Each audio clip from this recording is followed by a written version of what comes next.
হ্যাঁ বলুন, আপনার বাড়ি বলুন। হ্যাঁ, আমার বাড়ি হচ্ছে দক্ষিণ চব্বিশ পরগনা পাথর প্রতিমা। আমি এখানে এসেছি বোলপুরে প্রয়াস মেডিকেল হল। এখানে এসে ডাক্তারবাবুকে দেখেছি, ডক্টর GS মুখার্জি। ওনার কাছে আমি ট্রিটমেন্ট পেয়েছি এবং সুস্থভাবে আছি এখন। আমি আমার 15 দিন ওটি হওয়ার পরে আজকের আমি টিচ কাটলাম। টিচ কেটে আমি খুব ভালোই আছি। এই পর্যন্তই বলে রাখলাম। আপনি কবে এসেছিলেন বোলপুর বলুন? আমি এসেছিলাম আজ থেকে ঠিক 15 দিন আগে। আমি আজ 15 দিন পরেই আমি টিচ কাটতে এসেছি। আপনি পুরো গল্পটা বলুন, কীভাবে বোলপুর এলেন? মঙ্গলবার দিন আমাকে পাননি, তারপরে গেছিলেন। হ্যাঁ, আমি ডাক্তারবাবু অ্যাড দেখে, ফেসবুকে অ্যাড দেখে আমি ডাক্তারবাবুকে অনেক খুঁজেছি। প্রথমে এসে আমি বোলপুর প্রয়াসে আসলাম। এখানে এসে ডাক্তারবাবু পাইনি। এখান থেকে চলে গেলাম আমি সাঁইথিয়া গিয়ে আমি ওখানে ডাক্তারবাবু তাও পেলাম না, ডেট খুঁজে পাইনি। ওখান থেকে চলে গেলাম রামপুরহাট। রামপুর থেকে ডাক্তারবাবুকে দেখিয়েছি। ওখান থেকে এসে আমি প্রয়াসে এসে অপারেশনটা হয়েছি।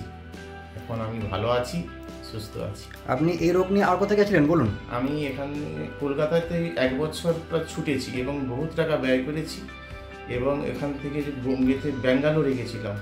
ব্যাঙ্গালোরে গিয়ে আমি ডাক্তারবাবুকে দেখিয়েছি। ওখানে সুস্থভাবে চিকিৎসা পাইনি। তারপরে আমি ক্লান্ত হয়ে দীর্ঘদিন যন্ত্রণায় ভুগেছিলাম। ওখান থেকে ডাক্তারবাবুর অ্যাড দেখতে পাই। ডাক্তারবাবুর অ্যাড দেখেই আমি এসে বোলপুরে প্রয়াস মেডিকেলে এখানে ডাক্তারবাবু GS মুখার্জির কাছে আমি সুস্থ হয়েছি। এখন আপনি খুশি তো? আমি খুব খুশি, আনন্দিত এবং ভালো আছি। উনি অনেক দূর থেকে এসেছেন। হ্যাঁ, এবং উনি আমাদের এসেছিলেন হচ্ছে বৃহস্পতিবার রামপুরহাটে। ওনাকে আমি যখন রিপোর্ট করতে দিই, হ্যাঁ, তখন ওনাকে দিন ডেট পাওয়া যাচ্ছিল না, কিন্তু উনি তাও যদি দূর থেকে এসেছিলেন এবং বাড়িতে একজন মারা গেছিল ওনাকে বলেছিলেন। হ্যাঁ, তারপর সকালে রিপোর্ট করান এবং রিপোর্ট করানোর পরে উনি বললেন আজকে ওটি করিয়ে যাব। এবং উনি খুব লাকিলি, আমাদের ওই দিন একজন ওটি পেশেন্ট অ্যাবসেন্ট ছিল, ওনাকে ওই স্লটটাতে আমরা কি করতে পারি। এবং প্রায় ওনার রাত পর্যন্ত ওটি হয়, 7টা পর্যন্ত, প্রায় 2 ঘন্টা টানা ওটি হয়, ছোটো প্রসিডিওর হয়। তারপর ওনাকে বাড়ি পাঠানো হয়, ওষুধপত্র দিয়ে, একটু সুগারও হাই ছিল তখন। এখন খুব ভালো আছেন, এখন কোনো ইনফেকশনও নেই। আস্তে আস্তে স্কারমার্সগুলো কমে যাবে, ভালো থাকুন। হ্যাঁ, এটাই চাই।